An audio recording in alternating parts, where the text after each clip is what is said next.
So today I am going back to Shanti Niketan. I want to send my children to Shanti Niketan. Under the trees I want them to learn, even if it is raining, because I don't trust these damn buildings anymore. I don't trust them. Well, the left one lost one story and the right one lost two stories.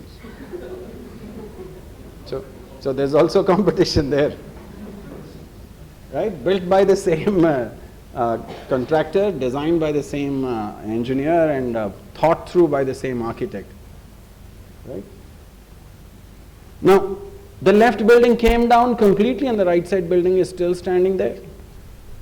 Because some of our own brethren who are in architectural engineering community have not been doing their job right. They have not been doing their job right. And that is exactly what is worrying us most, is that ethical standards have really dwindled down. And then the starting slide that we saw today made huge difference for us, because at the end of the day, when you go out of this room, the onus is actually on you and not on anybody else. The summary of what I would like to say is that today India does not have capacity to design even a cycle stand to withstand earthquakes. This is a cycle stand. Right? Cycle stand in Chopra Saab's book is the vertical, single vertical column. You can't get a structure cheaper than that in terms of structural elements. That's the lowest. Of course, if you ask Saint-Gobain, now Saint-Gobain is building without any verticals, only horizontals are going to be there in Saint-Gobain's new building that they have come up with a wonderful picture of. No verticals, only horizontals. Very interesting. They'll hang in the air. Newton's law will be applied every floor-wise. Weights will just stop there. New gravities will begin. The major concern is quality and safety.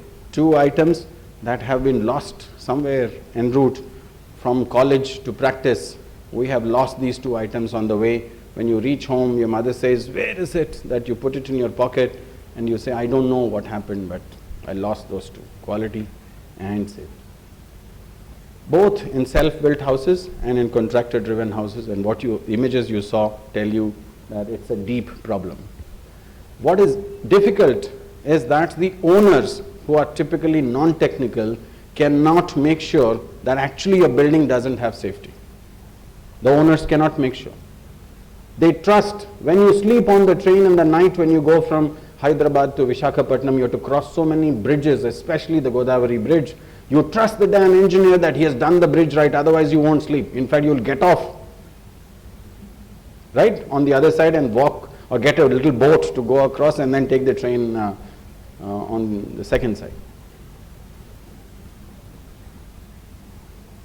Now this is another story, cost.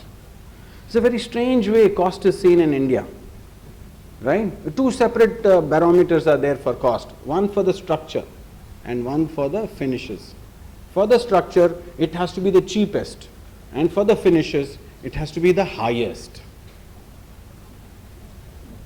Now my question is, who's holding which one? The structure is holding the finishes, or the finishes are holding the structure? So if that is clear, let us be sure which one has to be safe first, and then we'll make the second one safe. The left hand side picture is what the engineer gives, and the right hand side picture is what the architect does to it. Let's take a closer look at that. The engineer gives you the left hand side picture, and the right hand side picture is what the architect is doing. Everything you want, false ceilings to finishes to furniture to equipment, everything is. And in the recent times, if you see a much varied version of this, which tells you that I want to make an extra buck, so I say, Airtel, please come put an antenna on top of my house and give me 3,000 rupees or 5,000 rupees every month, and that is what you're doing. An antenna is being put without being ensured that the building is actually going to be safe with the antenna on top of it. And many houses, will not be able to withstand that. And recently you saw one in Secunderabad just falling down because somebody put a ton of bricks on it to make halim on it, right? Yeah, it's embarrassing. You can't keep changing functionality of the structure after it is built and approved by a municipality. then you're responsible for it. Looks. That's the only thing left in this world. There are three things that the people of India like is beauty, beauty and beauty. That's the finishes. This is the facilities that you're talking about, and then the furnishings. All of them will be in trouble if you have not finished your structure is not safe, you will see all this happen. What is interesting is, I remember when we were looking at the India-Pakistan war that was going on, in our house we didn't have any color on the walls either, possibly not even plaster. We were just about getting out from a lantern to a first light coming in, and then we had one switch and then one fan on the top. That was the finish in the house. And today you have a whole load of them, right? And if you look at the cost, at that time the electrical work and all the finishes in the house was only about 5% of the total project cost. And today the tables are turned. We're talking almost 80 to 85% of the cost going to the finishings and fittings of this structure. So 15% of the cost is actually your structure, and you're skimping on that to make some savings there, but you're not willing to sacrifice on your Jaguar faucets and all your plastic emulsion finishes on the walls, right? You're not willing to sacrifice on that. So somewhere we have misinformed the owners across the country about what is okay and what is not okay. As I said, 1.27 billion, as I'm talking, some more babies are born, and today's count will be 1.276 or so, and that's the population of India, and that's the density distribution. You can see density is largely where the rivers are. Remember that thumb rule also. Wherever there is water, there will be population. That's because that's where you will have agriculture. That's where you need to have proper bathing facilities and hygiene facilities. Now, typically, you're seeing 1.27 divided by 305 or 1.250. So 4 is the calculation, 4 to 4.5 is the calculation. So everything looks okay. There's no shortage of housing. But there are a lot of rich people who own 3, 4, 5 houses. And so there are a lot of poor people who don't have any houses. And that is the point that you want to remember, is that if you are getting more than one property in your name, you're actually getting somebody out of their house. Unless you have added 2, 3 houses for them, don't get one more for yourself. Let's just take the earthquake hazard there and then put it all together. And so that's what the red spots are. These are the districts in India that need to quickly worry about their safety. Because vulnerability we're taking it as one. Because vulnerability, every building is vulnerable. There are no features. There is no municipal corporation which is regulating any safety measure across the country. Other than looking at architectural features, no municipality has regulated anything. So vulnerability is 100%. Hence, what you're looking at is actually a very serious picture.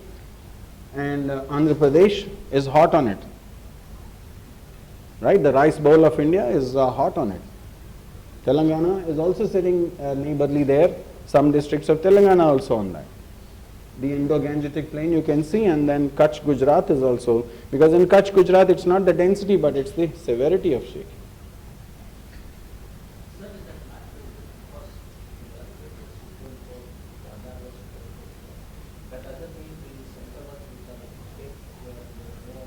This is relative priority for governments to be shaken, and they must use this to buck up quickly. The rest, others are not free from this threat.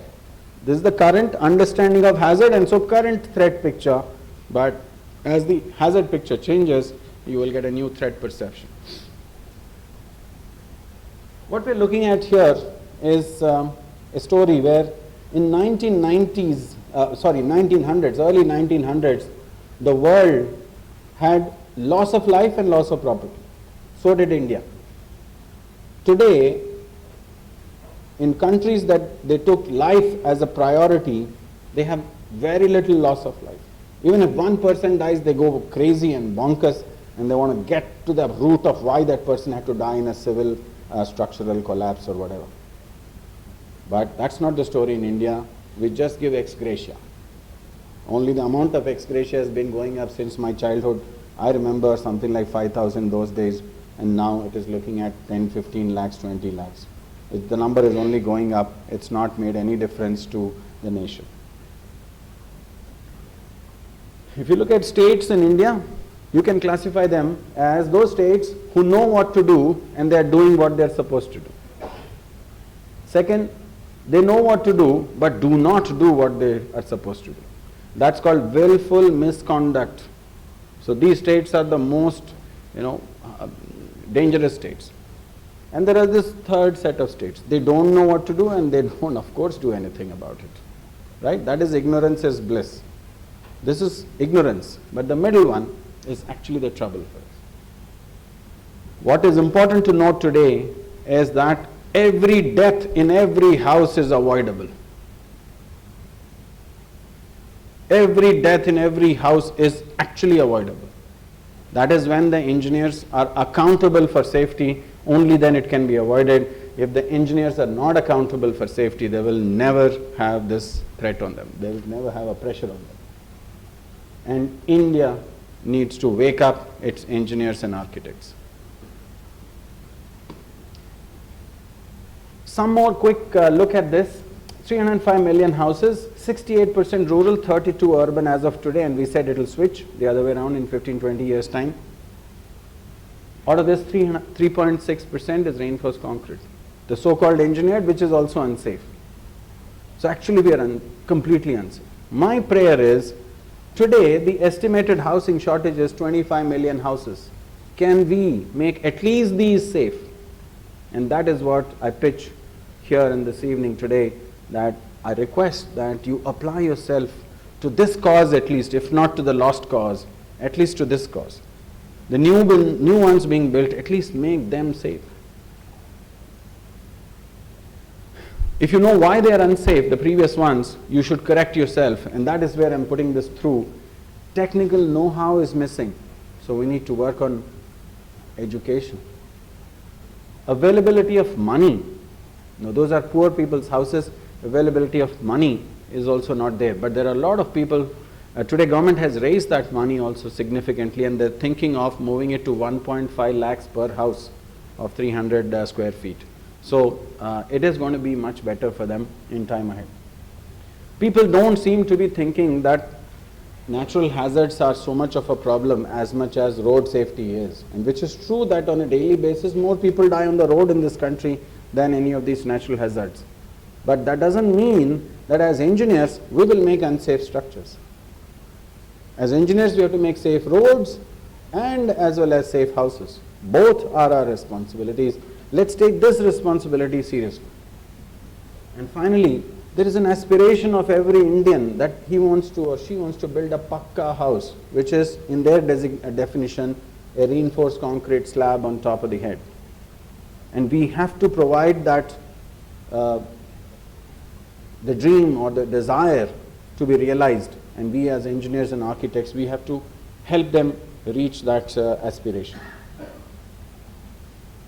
The current trends are that the low-income housing people are looking at unreinforced masonry houses with no engineering inputs, and the middle and high-income people are looking at RC frame houses, again with no engineering inputs.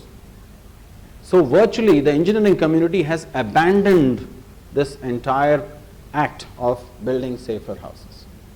If they have not, then where is that mechanism? Give me one municipal corporation, one municipality in this country which says that we have 10 engineers who are going to verify the safety of all the drawings that you submit, and only when it is considered safe that we will pass this drawing, otherwise we will not pass it. Give me one municipality, one municipal corporation which is doing this. Not there yet. So this homogenization of the housing dream is a major issue for us. In fact, if I were to write a book on housing, I would say India re-roofed. If you really go into interior India, you will see people are removing their tiles, removing their tin sheets and the slates on top of it, and simply putting RC slab on top. This is happening very fast across, especially in the hilly regions in Himalayas and elsewhere, where rain and snow are a challenge. Now, this is notwithstanding the reality of what that vertical member is doing. Whether the wall is safe or not is not addressed, but the roof is being replaced. So that would be a big threat for us, that we are doing things without looking at the system as a whole, and we are looking at it in parts and pieces. Who is responsible for this crisis? And I look at it, virtually everybody is involved in this. Virtually everybody is involved in this. Architects, builders, contractors, designers, engineers, faculty members, governments, homeowners, individuals, judiciary, knowledgeables, lawyers, and ultimately man is responsible for this entire mess that we have in this country on housing safety. Nobody is left in this list. And if those of you are feeling a little bad, I will go up to W and say woman is also responsible. And I have such a list written up already, and I've shown it in a couple of seminars, but today I refrained from doing that, just to make sure everyone's equal here, okay? So that's the marks I give for the matter of status. What we have done, what we have so far, -10 because we deliberately did not address safety. It's not even a 0. I would have said 0 if it was that I didn't know what to do and so I didn't do it.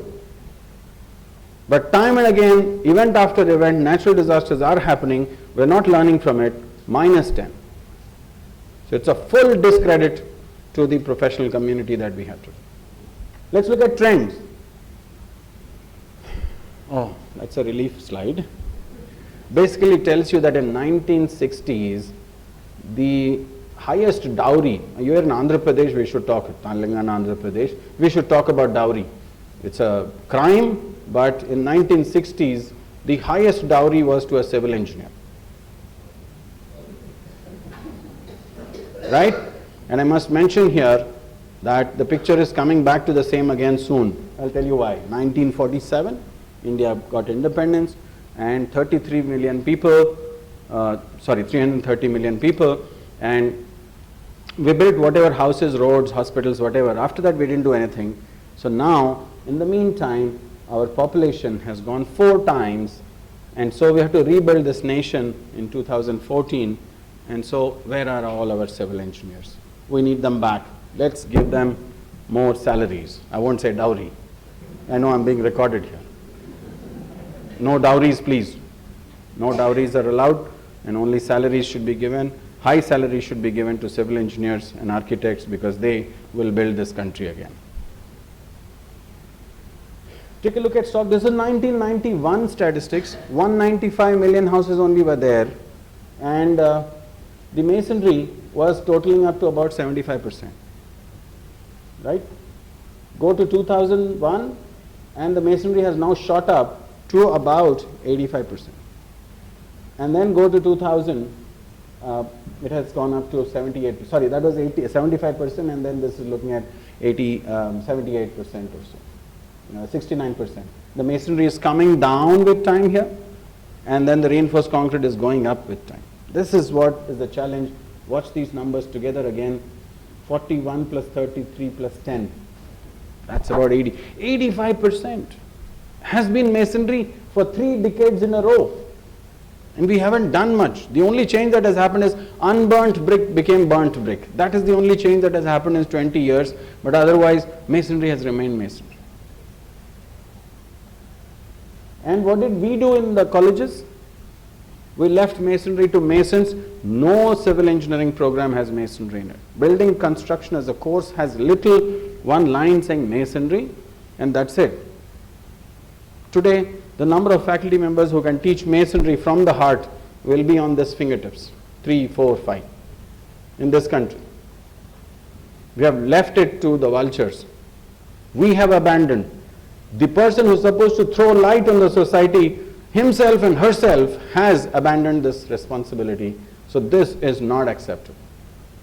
At the same time, reinforced concrete, even steel structures are not taught in the so-called urban curriculum that we have.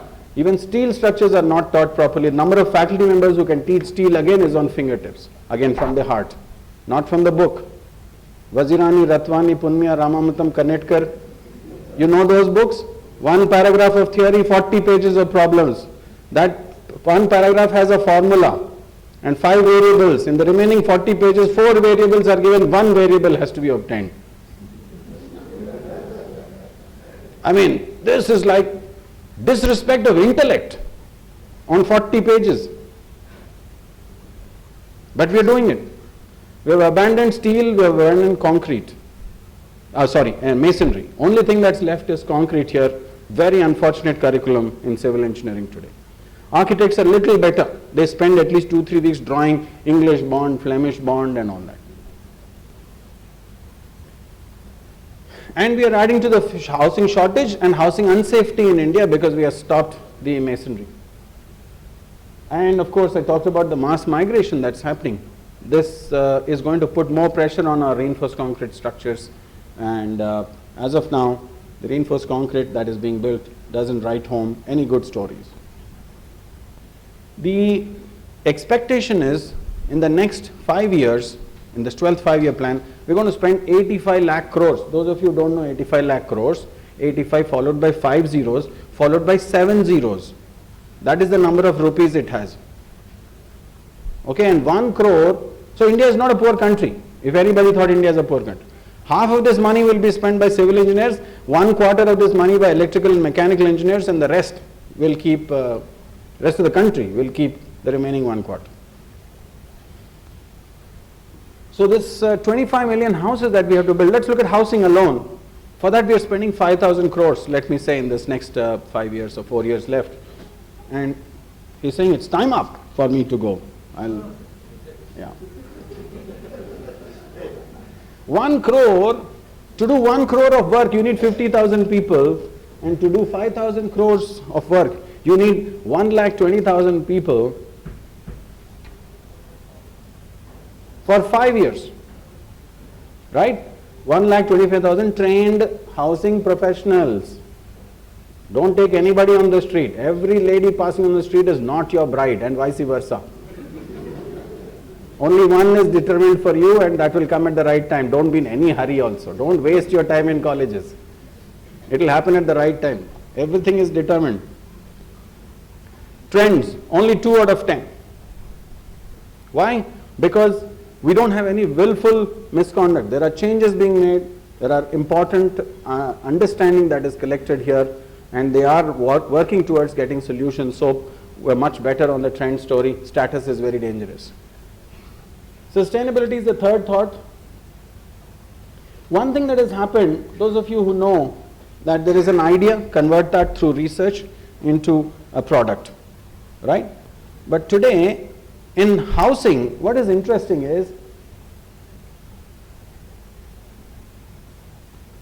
we don't have the government participating except that they give money.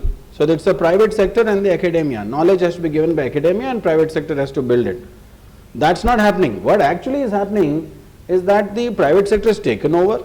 There is no involvement of academia, and the entire business of research, converting the idea into a product, is all owned by the industry. And in most cases, these industries are not manned by civil engineers and architects. So that is why we have a very unsafe practice here, dangerous situation. Everyone's talking about greenhouses. Very good. That's a greenhouse I picked up from the net. Those of you who don't know what a greenhouse is a house that looks green in color. Now, look at India, arid country that it is in different parts. I'll show you a picture. This is what is a house in Rajasthan. That's how it's looking like.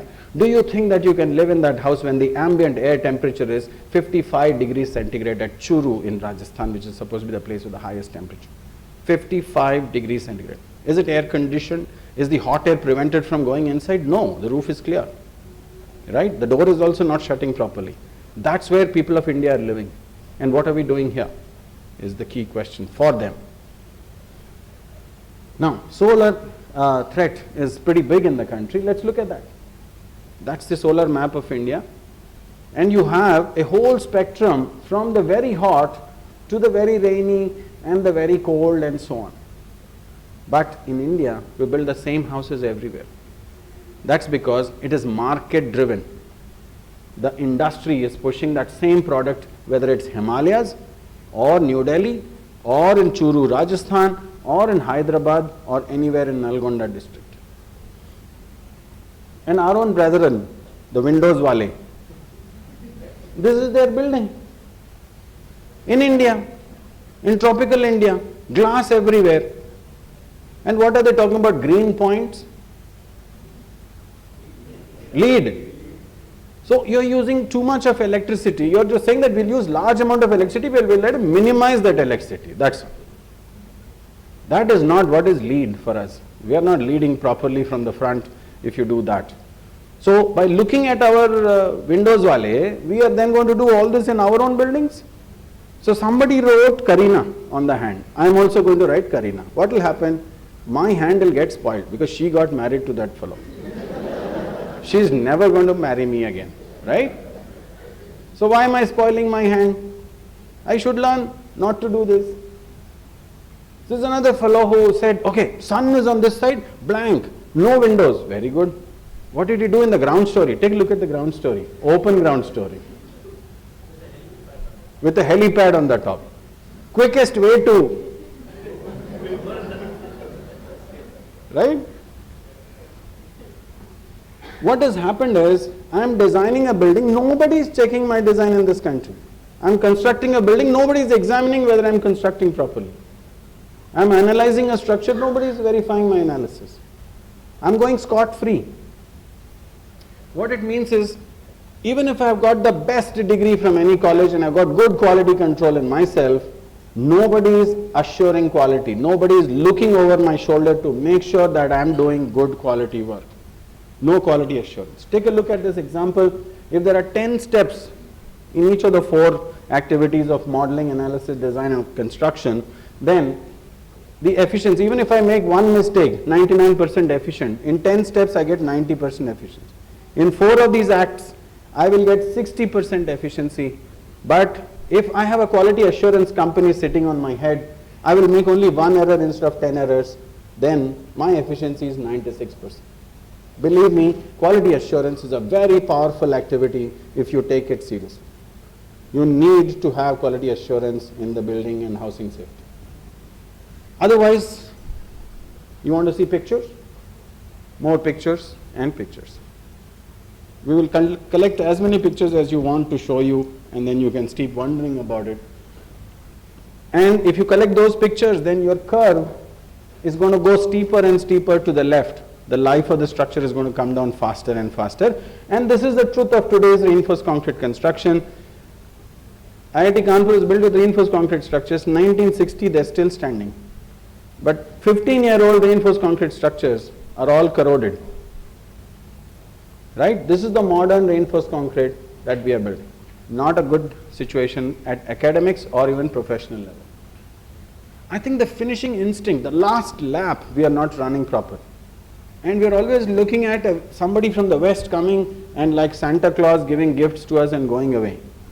All the time. We are not trusting ourselves.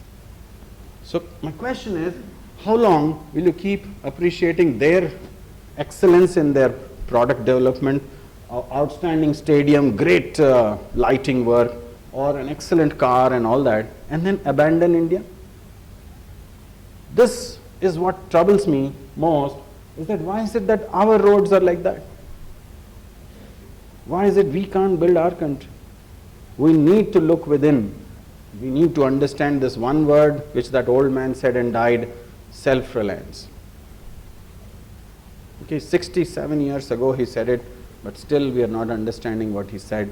Self-reliance is the mantra for us, but it's not happening yet. We need to respect traditional constructions and look at some seminal research going on in that. And some of these structures are still there for you to take a look at, understand them, study them, and see what is it that has made them last through 600, 700, 800 years of their existence on this earth. On the matter of sustainability, just 2, because we are yet to take off our blocks. Our signs are not positive, but they are looking at just the initial days here. Finally, the way forward. I got a red slip already, so I have to close. I would say Currently, Indian housing sector is disorganized, and disorganized on all the fronts of technology, techno-legal framework, education, as well as aspirations of the people. We are not taking a decision in an informed way. We have still got stark contrast. We have the very rich and the very poor. This is very clear. After Gandhi, who was our leader? Right? That level of a leadership, none. Our structures are also like that. After these wonderful monuments built in the yesteryears, what are our leading structures? Did we build one monument after the independence of this nation? That is worthy of highest appreciation. We have grand challenges. The housing grand challenge particularly, it's technically very complex. We need large number of hands to work on it, require state-of-the-art knowledge. Let's apply that. I must say that this picture of the industry playing stranglehold on the whole housing project is not acceptable to us. If I look at it, they are giving us last year's technology. You don't believe me? Then you will understand that if that's the story, then why is it that they are selling us the same house everywhere? Second story I want to talk about is this tall building story. Everyone knows floor space index. You like to understand that it depends on the plot area, the floor area, and how much setbacks you require. Everyone knows that. Fair enough. You understand this picture carefully. For housing the same number of people, depending on how you play with your setbacks and your ground coverage, you have to build taller and taller. So building tall, look at this, same number of people can be housed on this building as well as in this building. That is the embarrassment. How is it that I have to build some 48 stories here and I can manage that with 2 stories only? Just because my governments here tell me that I can use 75% ground coverage and I need to do only 1.33 FSI. But if my governments tell me no, I have to go to higher and higher FSI and smaller and smaller ground coverage, then I'll kick up my story heights. Everybody knows as you go taller, you'll have all the troubles on the earth. Today it's become a fashion statement to go taller. It's not a requirement of the nation, nor of the city. You look at this picture of one city, all the houses are 2 stories. This one street alone, every company wants to have an address on that street. It's called Santa Monica Boulevard. So on this street alone you will get the high FSI because it's a commercial business, but the rest of the population will live in 1-2 story houses. They're not going to build vulgar heights for living. That's only it's called the business district. Only businesses are held there. Likewise here, only businesses are held here, downtown. They don't live in those structures. So don't get mixed up that housing has to be tall. Nope, not at all. But that is catching up with us. In Bombay, look at the FSI, 1.33, 0.75, 1, 1, 2, and somewhere here is a red, Dharavi, 4. Why? We'll remove all the slums and make 4 FSI, give the poor people those tall buildings. Right? Let's look at this. That's the normal Mumbai, and this is Dharavi. This is New York, Singapore, Seoul, Vancouver. These are all the countries in which they have regulations and strict monitoring of technology. In India we have nothing, and we are now racing up tall like this. Right? Take a look at this. In commercial, that was housing. Housing in New York, they'll go to 10. And in countries which have no technological control, they'll keep it low. But we are forgetting that fact.